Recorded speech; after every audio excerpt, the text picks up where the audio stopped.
Hi అండి, welcome to our channel Dhanyatej. మనమైతే ఈరోజు మునగాకుతో టేస్టీగా చట్నీ తయారు చేసేద్దాం. ఈ మునగాకు పచ్చడి చాలా బాగుంటుంది. దోశతో అయినా, అన్నంతో అయినా, ఇడ్లీతో అయినా. రండి ప్రాసెస్లోకి వెళ్ళిపోదాం.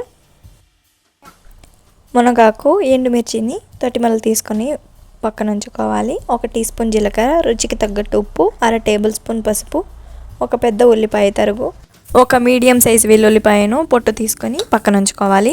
కడాయి పెట్టి కడాయిలో 2-3 టేబుల్ స్పూన్ల నూనె వేసి కారానికి తగ్గట్టు ఎండుమిర్చి వేసుకొని ఎండుమిర్చి వేగేంత వరకు వేయించుకోవాలి. ఎండుమిర్చి వేగిన తర్వాత 2 రెబ్బల కరివేపాకు వేసుకోవాలి.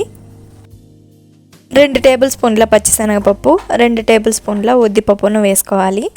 పసుపు, ఉప్పు, జీలకర్రను వేసుకొని కరివేపాకు వేగేంత వరకు వేయించుకోవాలి.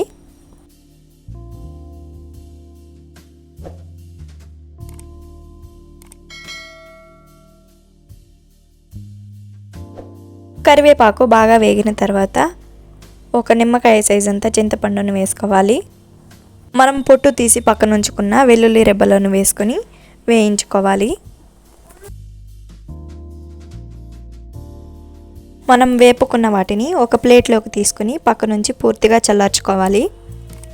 అదే కడాయిలో మరొక టేబుల్ స్పూన్ నూనెను వేసుకోవాలి. నూనె వేడైన తర్వాత ఉల్లిపాయ రెబ్బలను వేసుకొని ఉల్లిపాయను లైట్గా రోస్ట్ చేసుకోవాలి. ఉల్లిపాయలు వీడియోలో చూపిస్తున్న విధంగా వేగితే సరిపోతుంది. వేగిన ఉల్లిపాయలను ఒక ప్లేట్లోకి తీసుకొని పక్కన ఉంచుకోవాలి.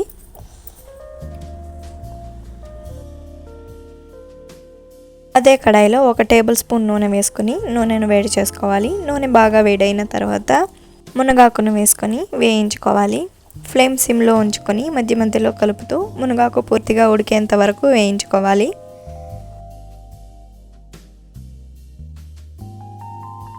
చూడండి, మునగాకు అయితే బాగా వేగిపోయింది.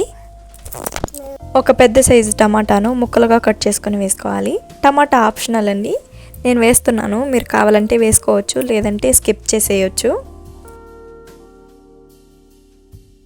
టమాటా వేసిన తర్వాత టమాటా మునగాకు కలిసే విధంగా ఒకసారి కలుపుకొని మీడియం ఫ్లేమ్లో ఉంచి మధ్య మధ్యలో కలుపుతూ టమాటా పూర్తిగా మెత్తబడేంత వరకు ఉడికించుకోవాలి.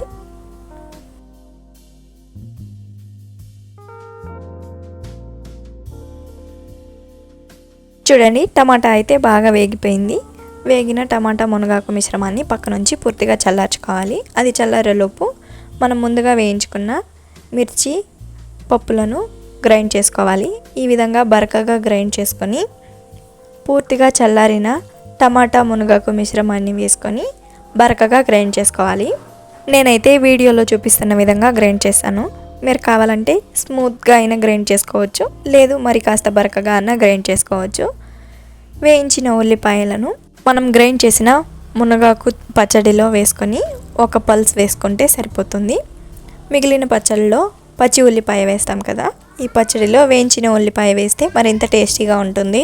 ఈ టైంలో మీరు కావాలంటే పోపు కూడా వేసుకోవచ్చు. నేనైతే పోపు వేయడం లేదండి, అలాగే సర్వ్ చేస్తున్నాను.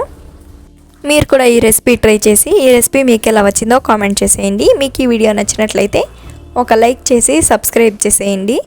Thank you for watching.